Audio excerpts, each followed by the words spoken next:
The Green Bay Packers made the trip to Denver for week 2 of the preseason, and I don't know why they bothered.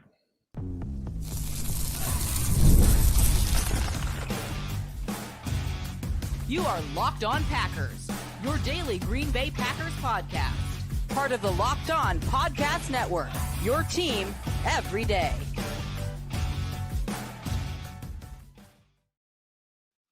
You were Locked On Packers, part of the Locked On Podcast Network, your team every day. I'm Peter Bukowski, and I cover the Packers for The Leap, a newsletter I would love for you to subscribe to. Follow me on Twitter, Peter_Bukowski. Follow the podcast on Twitter, Locked On Packers. Like us on Facebook. Subscribe to the podcast to iTunes, Spotify, Google Podcasts, wherever you find podcasts. You will find Locked On Packers, the #1 Packers podcast on the internet, and the show for fans who know what happened. They want to know why and how. Thanks to everyone who makes Locked On Packers their first listen every day. We hope you like starting your day with us as much as we like starting our day with you. Today's episode brought to you by our friends at FanDuel. Just visit FanDuel.com to get started today. They've got a free bonus or a promotion every day this summer. FanDuel, America's #1 sportsbook.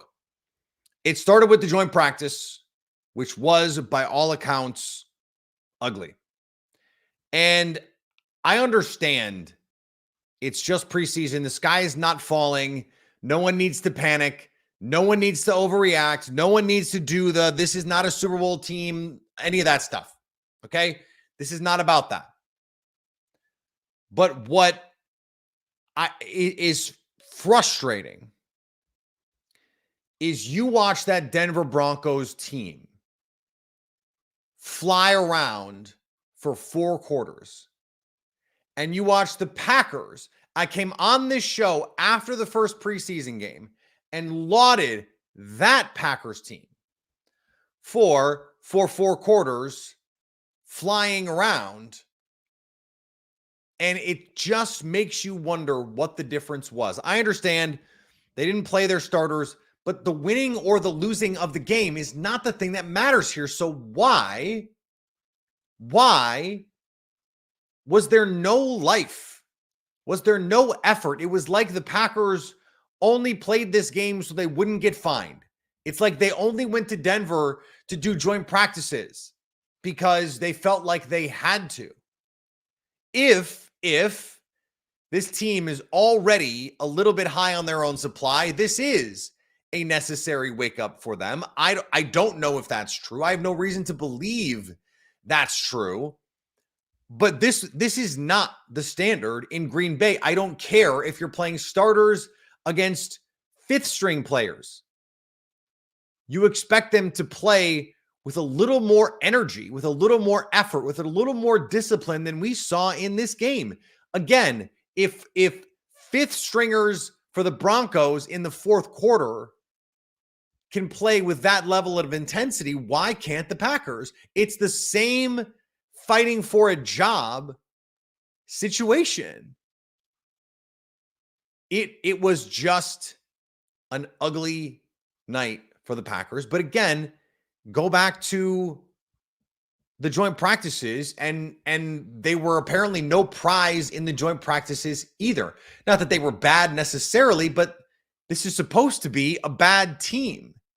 They made Bo Nix, even with Bo Nix playing with his starters and the Packers playing with their backups. Javon Bullard, by the way, is going to start in this game or for this team. We saw Evan Williams, who's going to have a meaningful role on this team. Carl Brooks is going to have a meaningful role on this team. Who knows what is going to happen with the corners and the linebackers? We don't know where any of that stuff is. It just is not what you want from an effort standpoint. And again, does it affect how I feel about this team as a Super Bowl contender? No, it doesn't. But it's not the level of effort.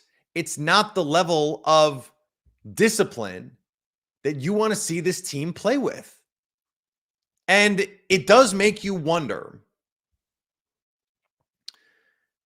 if the approach last week when they played their guys They played their defensive players longer than their offensive players even.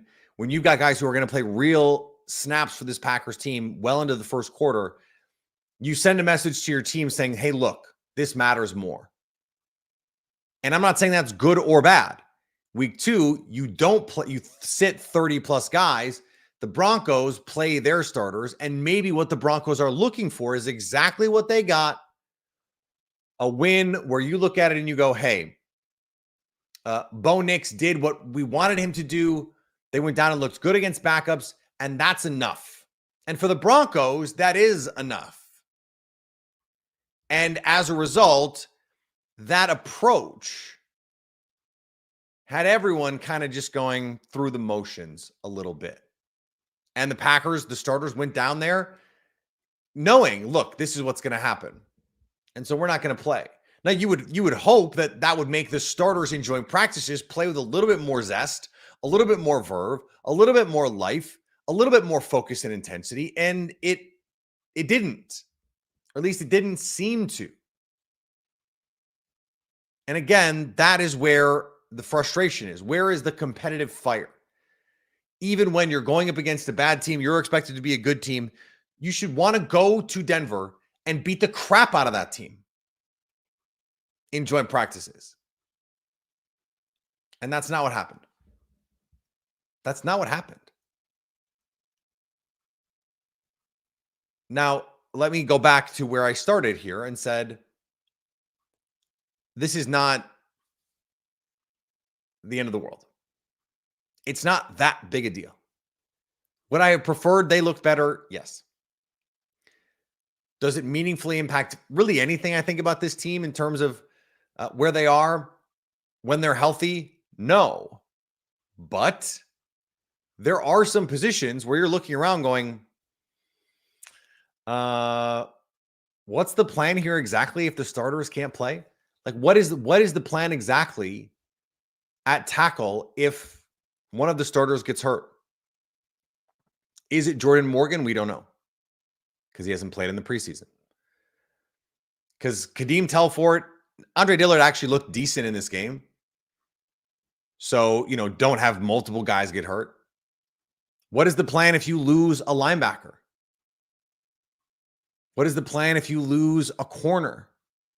What is the plan if you lose a pass rusher? Now, I actually thought that Brenton Cox and Aaron Mosby looked really good here. I would have liked to see a lot more from someone like Lucas Van Ness against Broncos starters. You're expecting him to be able to take that step, and you just didn't see it. He is someone who relies on his effort, on his attitude to go make plays. And it was very much a different version of Lucas Van Ness than we saw last week. Now, part of that is because he went up against Bo Nix mostly, and so Bo Nix wants to get the ball out. Those Browns quarterbacks held the ball a little bit, so an effort pass rusher, which is what Van Ness is at this point, is not going to show up in the same way when that ball is coming out. But you would have liked to see him go dominate. Go just absolutely crush one rep. And we didn't see that. We didn't see that. Where was the thing to point to in a 60-minute football game for the Green Bay Packers? What was the one thing you can point to and go, at least they had that? At least they had that. Their kicking competition, they didn't give them any opportunities because the one opportunity they got, Greg Joseph absolutely biffed a 47-yarder, not even freaking close. I mean, what are they evaluating? What were they able to actually evaluate in this game? I understand Adam Stenovich. He's calling plays, and it's normally going to be Matt LaFleur, but the play calling didn't give the offenses any chance to do anything. Maybe it's a reminder of just how good at this Matt LaFleur is. But the Broncos, they had some nice plays. They got some guys open. Meanwhile, the Packers, there's a corner stuck to every player on every play. Why is that? I don't believe that once you get to the 2s versus 2s or 3s versus 3s, that the Broncos have some incredible depth that the Packers don't have. That's just not true. So what was it about this game that led to that moment? It just doesn't make any sense to me. For the millionth time, does this affect the way that I view the Packers when their starters are out there? No.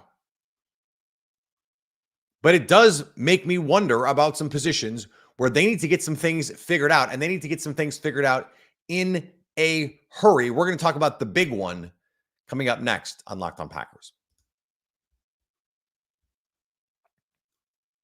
Today's episode brought to you by our friends at eBay Motors. Passion, drive, and patience. The formula for winning championships is also what keeps your ride or die alive. eBay Motors has everything you need to maintain your vehicle and level it up to peak performance. Superchargers, roof racks, exhaust kits, LED headlights, and more. Whether you're into speed, power, or style, eBay Motors has you covered. With over 122 million parts for your number one ride or die, you'll always find exactly what you're looking for. And with eBay Guaranteed Fit, your part is guaranteed to fit your ride every time or your money back. Because with eBay Motors, you're burning rubber, not cash. With all the parts you need at the prices you want, it's easy to make your car the MVP and bring home huge wins. Keep your ride or die alive at ebaymotors.com. Eligible items only. Exclusions apply. eBay Guaranteed Fit only available to U.S. customers.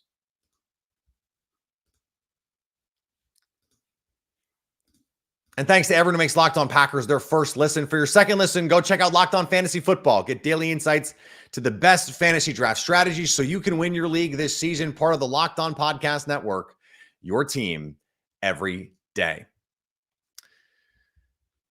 This quarterback situation, and we were on this early.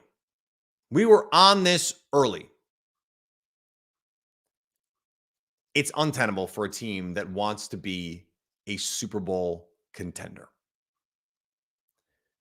Sean Clifford looked horrible, and I understand it's second and third string guys against starters or a good chunk of starters for the Denver Broncos. And so you're not going to get a true one-to-one comparison. But if any of these guys can be meaningful players for you, you'd like to see them do something against the starters. You'd like to see one player make one play, and we didn't really see that during the run of play for this game. That's most frustrating for the quarterbacks. Now, it is frustrating when it devolved into a lot of run, pass, when the running game was clearly not working. And it seemed obvious to me by, the middle of the first quarter that what they were trying to do was get a good look at Sean Ryan, at Jacob Monk, who were starting, at Royce Newman, who was an abomination again in this game, just not an NFL player, to see what they looked like against NFL starters. Say, okay, the run game, let's see what you got. Now, you know what you'd also really like? Because if they have to play in a regular season game, it will be very important that they can protect Jordan Love. I would say much more important that they can do that than they can run block. So why was that the plan? It became very much the University of Wisconsin, we don't think we can throw the ball, so we're just going to try and run it. Even when running is not necessarily working, it usually works for the Badgers, but it did not work for the Packers at all. It felt like a team that knew it was undermatched, and so their default was to say, let's just run the ball. When what you needed to do was see if Sean Clifford could make some plays, if Grant Dubose could come and step forward, if Malik Heath and Bo Melton, those three guys are fighting for one, maybe two spots. You need to see those guys perform. You need to see Kadeem Telfort in pass protection. You need to see Andre Dillard and Jacob Monk and Sean Ryan in pass protection. So what exactly was the plan there? That's another piece of this that just doesn't make sense. So while I don't think this is indicative of some sort of coaching malpractice for a team that wants to, be really good and that it's going to matter in the regular season, but it is disappointing when you're trying to give these coaches some other reps, when really Matt LaFleur is ultimately the arbiter of these things and the game plan, that this is what they came up with. What was the plan? What is the plan? And did they execute the plan? But you gave Sean Clifford his opportunity against the ones with some players who will be meaningful players for the Green Bay Packers. Sean Ryan is going to have to play for the Packers. Jacob Monk, maybe he'll have to play for the Packers. Grant Dubose, Bo Melton had to, and Malik Heath had to play for the Packers last year in meaningful situations for them. And yet they got no opportunities in this game to show anything because the play calling was bad and the quarterback play was terrible. And then in the second half, Michael Pratt got his opportunity. And although he looks like his arm is stronger than it was in college, he looks like the more poised player. He took a really bad fumble in this game and looked inaccurate, trying to drive the ball at times when it's like, just throw it. There was the ball to Grant Dubose that ends up high and behind Dubose where he tried to really put some extra mustard on it. And it's like, Mike, just get him the ball. Just get him the ball with a chance to make a play. He had really no shot on it on a 6 air yard throw. Okay, a little more than that, but from the line of scrimmage, not much. And you're trying to throw it 100 miles an hour. You're just not putting your receiver in a position to succeed.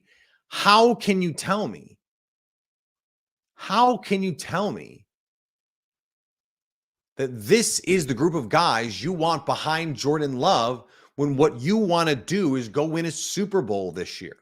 If Jordan Love gets hurt, I understand if Jordan Love has a season-ending injury, you're just screwed and it doesn't matter and everyone will move on. But that's not the point. Because at that point, who cares? It's if Jordan Love misses 2 games, 3 games, 4 games, then you need someone who can actually play. And it doesn't look like either of these guys can actually play. Could you ham and egg it, scheme it up, lean on your defense with Michael Pratt or Sean Clifford for a game or half of a game this year?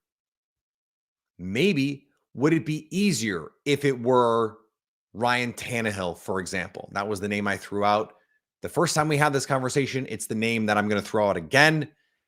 Understands and knows Matt LaFleur's system. I understand last year lost his job to Will Levis. Looked like a shell of his former self. He would be the best quarterback, not named Jordan Love, on this football team. The Packers have faced now Jameis Winston, Tyler Huntley, Dorian Thompson-Robinson, Jarrett Stidham, and Zach Wilson. That's 5 backup quarterbacks. Backup quarterbacks, not even starters. I didn't even mention Bo Nix, who's going to be the starter. 5 backup quarterbacks who are all various levels of bad when they have to be NFL starters. We've seen Jameis Winston and Zach Wilson and these guys be Dorian Thompson-Robinson be starters. They're not starters. They are all markedly better than either of the players the Packers are going to trot out there at QB2 when the season starts as this roster is currently constructed. And that is just not okay. It cannot be the plan. It does not make sense. And it is the kind of thing that if you're trying to win a Super Bowl, you are actually doing your team a disservice by having this be the backup plan. It just can't be the backup plan. So you have to explore what the options are. And there are plenty of them. There are a lot of backup quarterbacks. Again, they played 2 teams and we've seen 5 backup quarterbacks better than anyone the Green Bay Packers have. Last year, it was okay because it was a young team. You're figuring things out. You don't even know what you have with Sean Clifford yet. And you don't even know what you have with Jordan Love yet. And so it's okay to do it that way. The stakes have changed. The risks have changed because now, not only do you know that Sean Clifford and Michael Pratt are not good enough right now today, They might eventually be, but they aren't right now. But you know what Jordan Love is capable of doing. You know that this is a team with enough talent on it to go win a Super Bowl. And so you can't just leave these things to chance. You have to do something. And I know it's just preseason, but we've seen the guys in preseason, the other backup quarterbacks, look much better than the players that the Packers have put on the field. Sean Clifford now in 2 preseason games has looked lost. And in camp has been an interception magnet in training camp. Just a turnover machine. You can't have that. I know the Packers like him, but at a certain point, you are what you are. And it's not going to work. We got a chance to see some of the rookies that we have not seen so far this season. It didn't go great. We're going to talk about it next on Locked On Packers.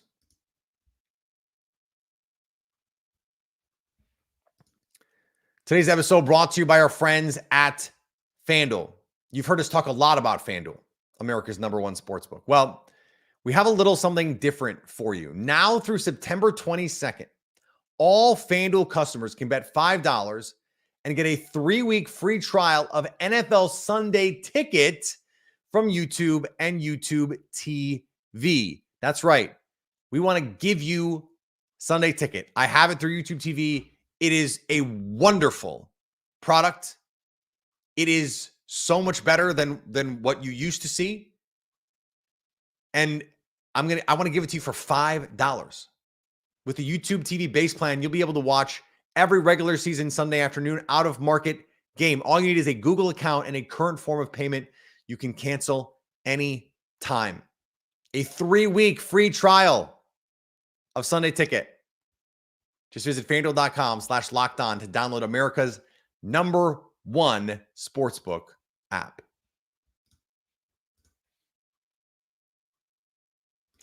And thanks to everyone who makes Locked On Packers their first listen. Now go listen to Locked On Fantasy Football. Get daily insights to the best fantasy draft strategies so you can win your league. You can find the link to Locked On Fantasy Football in the description so you don't need to search. Part of the Locked On Podcast Network, your team every day. So we got a chance to see some of these young players that we hadn't seen previously.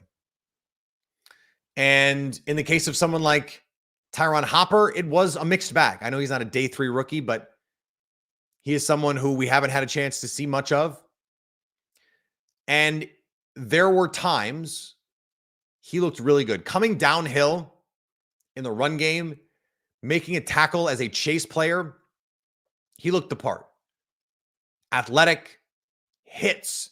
Oh my goodness. There were a couple times he arrives with bad intentions. When he gets to the ball carrier, they stop. And as a linebacker, that is job number 1. But in space, I mean, there were times when he didn't just need a map. He needed the GPS, and he needed someone to teach him how to read a map. That's how out of sorts he looked. Now, first NFL action, I can't be too critical of a moment like that because this is a big difference in level of competition and level of play. And he was coming into training camp, at least from the outside looking in, not expected to be someone who competed to start. This was more a developmental player, a special teams player, and a bet on the future. The Packers just need bodies at linebacker. But Edgerrin Cooper has not been able to be out there. And so you want to see something from Tyron Hopper. He's going to play, I think, a lot next week. They lost Ryland Goforth during this game to a concussion. Who knows if he's going to be able to go this week. They may need to add a veteran linebacker in some form or fashion here if Cooper can't get healthy in a hurry because he's behind. We've talked about that before, and I just don't know how you bridge that gap. At offensive line, we got a chance to see what it would look like if the Packers had like no other plans. But Travis Glover, who got some run last week with the twos, got out there at right tackle. It was really, really tough. Really tough. And again, talking about someone who is making a significant jump. Tyron Hopper played at Missouri. That's the SEC. That's real stuff. Like, he's seen this sort of speed and talent and competition. It's not new to him. But someone like Travis Glover coming from Georgia State, yes, he's an enormous human, 6'6", 317, and powerful, but he looked like he was swimming out there. And if the Packers have some injuries at tackle, Andre Dillard, okay, has looked okay, has looked better than I thought he would look. But it's not ideal. And people in the chat can keep saying, we're live on YouTube for those of you not listening or not watching us right now. They keep wanting to say it's a preseason game. Okay, I understand that. This is an enormous measuring stick for the teams to see them go against other players. It is how we understand who these players are and what the depth of this team looks like. And especially given what I said to open the show, where the effort and the discipline and the approach just looked all bad. You want one of these guys to come in and just say, look, I'm going to play. I'm going to play today. And we didn't see enough of that. It was nice to see Keaton Oladapo out there. I thought near the line of scrimmage, that's where he looked at his best. Some plays making top-down tackles where he's trying to play from depth. That's not where I thought he looked the most comfortable. There was a play where he took on a block at the line of scrimmage, got off the block, and forced the running back out of bounds. Another where he came flying in to make a play. He's someone I would like to see more. Not because I think he should be starting, not because I think he should be taking someone's spots, because I need to see more of him. He's someone whose skill set is intriguing to me, someone who in the pre-draft process was intriguing to me. And so this is what the preseason is for, to get to see these guys. Not for us, for the coaches, it's nice for us to see them too. I did think it was interesting. It wasn't just Javon Bullard on the first series going out there and playing in the slot as a safety. They started with Bullard in the slot, in the nickel. Bullard was the slot. When they were in base, Bullard was a safety. When they were in nickel, Bullard was the slot. And then when Bullard came out, Anthony Johnson Jr. did the same thing. He played in the slot when they had nickel personnel on the field. I thought that was interesting. Just something to file away and keep an eye on. Not that I think it's incredibly meaningful, but just something that if they're experimenting with this now in the preseason, I'm interested moving forward into what that can look like. And then Kalen King, we talked about Michael Pratt. Kalen King, pretty inconsistent day for him. There were a couple times near the line of scrimmage where he made some nice plays. Then in coverage, a couple times when he looked slow to react. Had the tackle that turned into a touchdown, where he doesn't make the tackle on 3rd and 18. You can't miss those kinds of plays and expect to fight for meaningful run on this team. Now, the Packers may not have enough bodies at corner to keep someone like Kalen King off this roster. We will see. I think he's going to make the team. He needs to play. He needs to play, and he needs to get his confidence back. That was something that we talked about with Jim Nagy on this show coming out of the Senior Bowl. He needs to get his confidence back. What is the approach then for the third preseason game? Do they need to play some more of these guys?